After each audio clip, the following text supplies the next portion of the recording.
Hey guys, this is Joel with the Fincastle Pokemon Gym.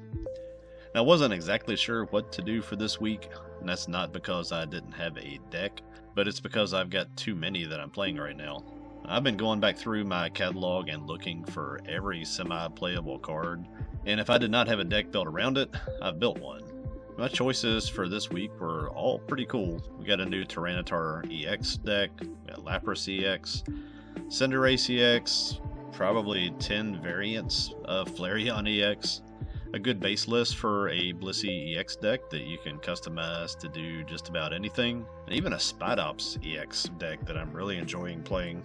So to pick one, I just went with the one that I am playing the most at the moment, and that is Quaquaval EX of all things. I know you're thinking, why Quaquaval?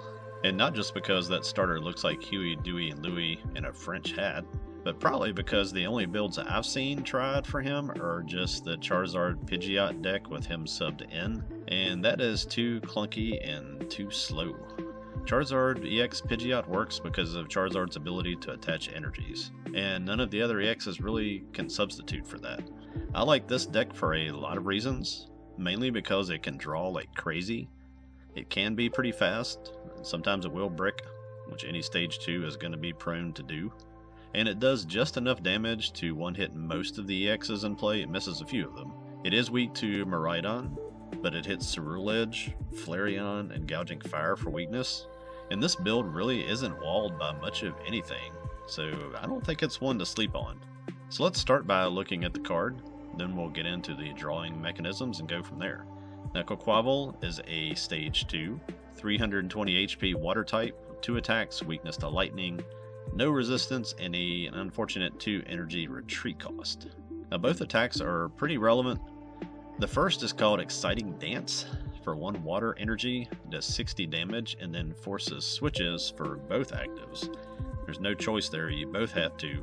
And it's not a bad hit and run option, but that's not really what the deck is about. Now the reason for the season is his second attack, named Spiral Shot.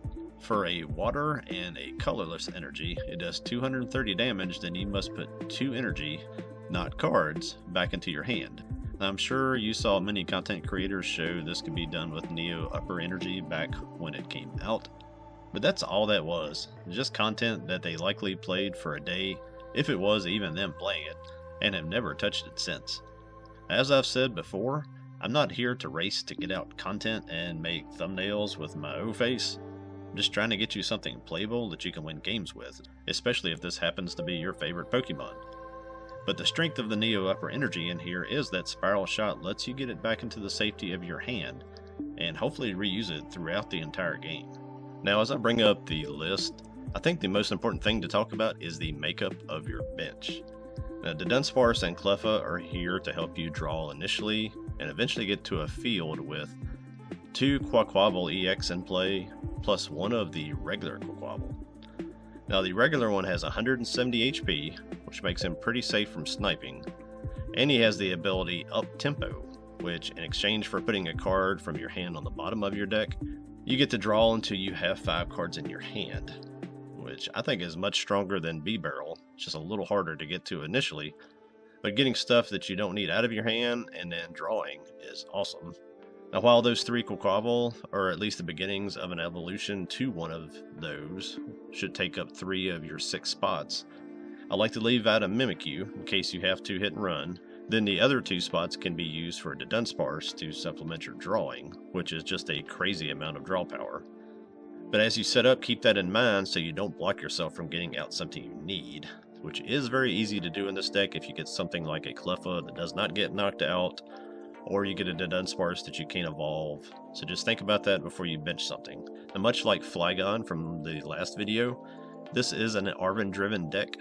You can see I've got 2 Colress Tenacity to get those Neo Upper Energy if you don't draw into it, and because I play that, I shopped the stadiums just to see what might fit and went with the Calamitous Snowy Mountain. A Snowy Mountain can get you 2 damage counters on any non-water basic whenever they attach an energy from their hand, which includes abilities like the Teal Mask Overpawn ability, anything else that also says from your hand. But those extra counters reel in those other big basic EXs that Spiral Shots 230 might just miss. Looking across the items, most of the items are pretty standard, but because of the regular Quaquaval's ability, I did put in a Dusk Ball, which I don't think I've played before in anything else. So you can put a Pokemon that you want on the bottom of your deck, then draw with your Quaquaval, and then just get it back with the Dusk Ball if you have it in hand or have a way to get it. That's a pretty neat trick. It also works if you get Iono'd or if you have to Iono yourself. You draw it to your Dusk Ball and have to shuffle away something, you can get it right back. I did include a Luminous Energy, so Mimikyu can attack if you get into a hit and run game, even though that's not really the main strategy here. Sometimes that's what it turns into. And there are 5 basic water energies to get you by until you can get your feathers onto a Neo upper energy. That's pretty much the deck. I think it's just as easy to watch it as it is to talk about it, so let's do that. This first match is going to be against a future deck. Now, I wanted to show this one not because so much happens in this, but because I was talking about how important it is to set up your bench properly. This was kind of one of my early matches when I started playing this, where I have learned some hard lessons. I still come out okay in the game, but definitely misplay a little bit here in a couple ways, and we'll get to those. I have a pretty standard start, as do they. They don't have a way to switch out, so they can't use that Joltik, which would be a way to really turbocharge that deck. I get down Quaxly, Cleffa, evolve to Quaxwell. I'm going to retreat the Dunsparce, send up the Cleffa. I'm going to go ahead and attach to the Quaxwell. I have that candy in my hand. And then we'll use Cleffa to draw. Back to their turn. They do get pretty fully set up. Send up the Joltik and charge that Iron Hands, which is pretty frightening because I'm weak to lightning in this one. This is one of the places I made a mistake. I should not have benched that extra Dunsparce. I was kind of counting on being able to get one of them out of the way. I'm going to rare candy the Quaxly to Quaquaval. And this is another place I messed up. I should not have put the Neo upper into play right there. I should have just used my stretcher to get back a water energy, because I'm just going to hit and run here, knock out the Joltik. Now I've got that Neo upper stuck on my Quaquaval EX, which is dangerous. Thankfully, the future deck doesn't really have a lot of good ways to draw, and you can see they only have a 1-card hand. Now, if I left myself room to get another Quaxly down, I'd be in pretty good shape. But as this stands, if this Quaquaval EX gets knocked out, then I am down a turn to attack. So I want to go ahead and get my regular Quaquaval in play so that I can draw. I was kind of thinking about maybe trying to get the Dunsparce here and trying to draw out of it that way, but went with the regular Quaquaval thinking maybe I can just get into the Dunsparce with him. So I draw with him, send back in the Super Rod, and don't get another way to get another Pokemon, so I'm still in that same spot. I can knock out the Iron Crown, but then I'd be giving myself up to the Iron Hands. So we're just going to hit and run again, hoping that they still don't have a way to catch around the Mimikyu. As I've got the boss in hand, I can take out the Iron Hands on my next turn. They draw, they actually take damage with the mountain, don't get anything that they need, so they go ahead and concede. Next turn I could have taken out the Iron Hands, taken control of the game, still won the game I think fairly easily, but I just put myself in a spot that was much harder than it needed to be. The second game is against Cloth. They jumped out pretty quickly, just taking knockouts with the ability off that baby Peacherunt, so got a couple prize card lead on me as I just set up while they took out I think a Cleffa and a Mimikyu. I did pick this game because this one really does start to kind of showcase the draw power of this Quaquaval deck. See, I've already got the baby Quaquaval in. Here we're gonna send a Super Rod in and get a full hand of 6. Then I send up a Dunsparce. I evolved. We're gonna use the Dunsparce to draw 3 more there. Send up the Quaquaval, just has a Luminous Energy on it. Use Poffin to get 2 Dunsparce back out, so I can set up the Dunsparce on future turns as well. With Arven, I got my rescue board, so now I'm just going to Exciting Dance. Finally get rid of this little Peacherunt and then move back in behind the Mimikyu. As I discovered on some of the early turns, my Neo Upper Energy was prized. I'm pretty fortunate here to hit it on my first prize card, so I do get that back as a weapon I can use. And along the lines of energy there, they seem to have trouble getting to, I guess, just one of the 4 double turbos they play. So they passed after poisoning my Mimikyu. I'm still behind in prizes, so that allows me to use that counter catcher. I'm going to use it while I can, because I think I'm going to get ahead here and stay ahead. We'll pal pad in a boss, because we're going to want to dig for those bosses as this game goes on.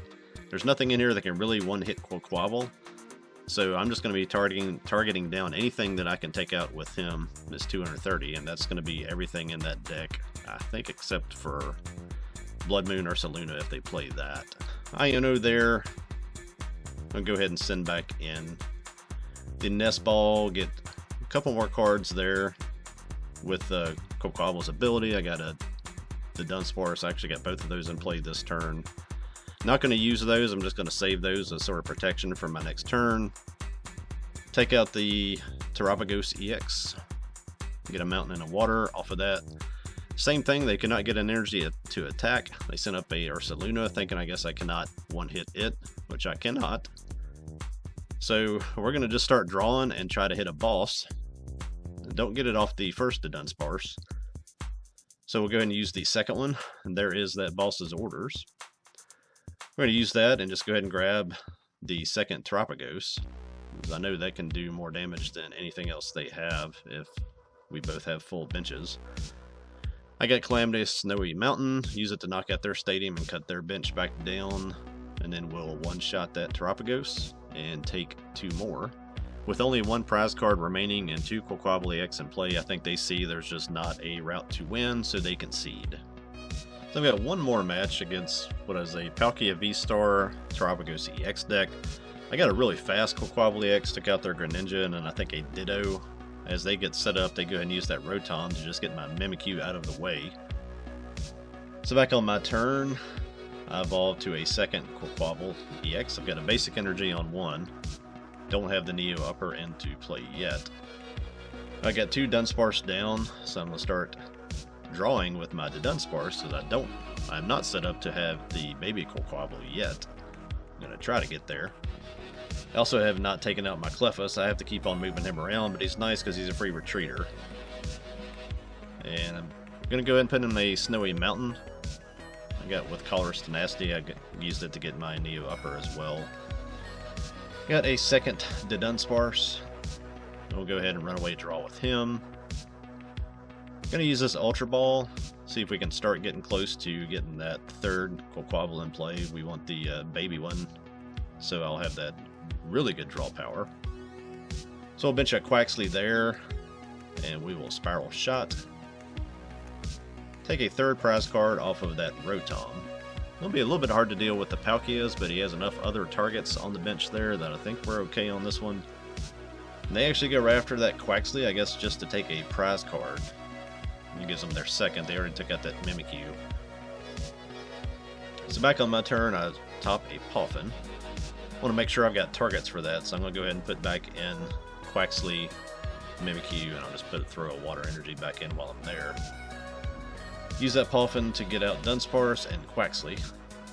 Try to get that third Quaquaval in play. I'll reattach Neo Upper, and then I'm just going to go ahead and Ball Stave. I had this Terapagos sitting on the bench, charged up, but not really a big enough bench for him to do much damage. So before they can get there, we'll catch him and knock him out. We'll take 2 more prizes there, and really not am ever going to have to really deal with these Palkia V-Star at all, because they just concede. I kind of got the impression, playing around with Quaquaval, that people don't like to lose to it. I don't know if I ever played a match through to the end. I know I never got one recorded. I hope what I showed you guys is that there is a lot of versatility here between Cleffa, the Dunsparce, and the regular Quaquaval. You have so many ways to draw. You get some fast starts. Sometimes the deck is slowed down by a prize Neo Upper Energy, but you're not without options if that does happen. I don't think I mentioned it earlier, so it's worth pointing out. If someone does try to block you with a Mimikyu of their own, you can use that baby Quaquaval's attack. It does 120 for 2 energies and take him out pretty easily. You also use Neo Upper to do that if you have to. But that's the deck. I like this one. It has an interesting place in the format for sure. and it'll definitely catch some people off guard, not really knowing how to approach it. And if you're into dancing ducks and French hats, now you've got a deck. Thanks for watching. Real quick, my friend Randy and I just launched a new podcast. It's called Appalachian Dim Sum. If you're into anime, sci-fi, horror, and/or video games, check it out. There's a link below. If you like what you see here, like and comment, and let the algorithm know that you're watching. Until next time, be not afraid. Later.